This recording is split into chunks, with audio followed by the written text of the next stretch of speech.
آپ کی audio leak سامنے آئی اس وقت سابق چیئرمین پی ٹی آئی کا کیا تاثر تھا، اور جب سابق شوہر کا بیان سامنے آیا تو چیئرمین پی ٹی آئی سابق جو تھے وہ کیا کہہ رہے تھے، کیا سوچ رہے تھے، انہوں نے کیا خیالات کا اظہار کیا؟ ایک تو وہ سابق نہیں ہے، یہ بھی غلط فہمی نہیں، اب تو وہ نئے اب آ چکے ہیں، بیرسٹر گوہر خان۔ نکال دیں یہ دماغ سے، یہ ذہن سے نکال دیں۔ آج بھی چیئرمین ہے، میں نے پہلے بھی کہا تھا، کل بھی نہیں ہوگا، کل بھی تھا۔ اب بھی ایک اسٹریٹجی کے تحت ان کی ضد تھی، ان کی انا تھی کہ یہ جو ہے کا پارٹی کا سربراہ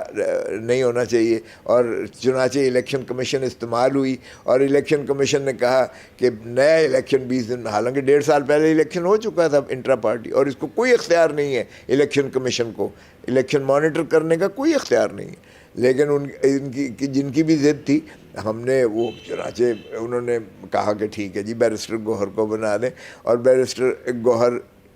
نے خود کہا کہ نہیں ٹکنے دے گا۔ سو سابقہ یہ نہ کہیے۔ دیکھیں،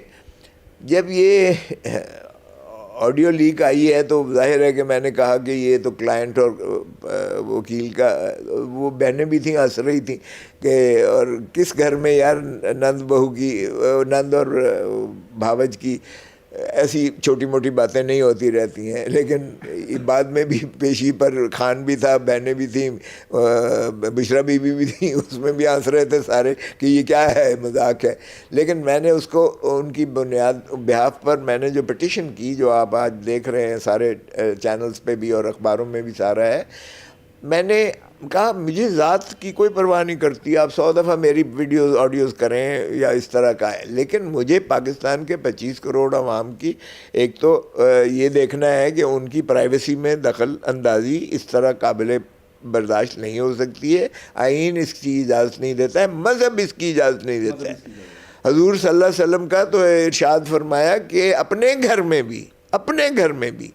بغیر اجازت لیے مت جاؤ، ہو سکتا ہے کہ آپ کی ماں، آپ کی بہن، آپ کی بیٹی، آپ کی کوئی اس ایسی حالت میں ہو کہ وہ مناسب نہ ہو ان کا۔ اپنے گھر میں بھی آپ اجازت سے، پرائیویسی کو اس حد تک جو ہے وہ ملحوظ رکھا، سیف گارڈ کیا گیا ہے، تو مخبری کی کوئی گنجائش نہیں ہے۔ اور میں نے عدالت میں بھی کہا، میرے یہ جو ذات کی نہیں، یہ کالے کوٹ کا تقدس، ساری بار کا استحقاق مجروح ہے۔ کل کو کوئی سائل جو ہے اپنے وکیل کے ساتھ کھل کے بات نہیں کر سکے گا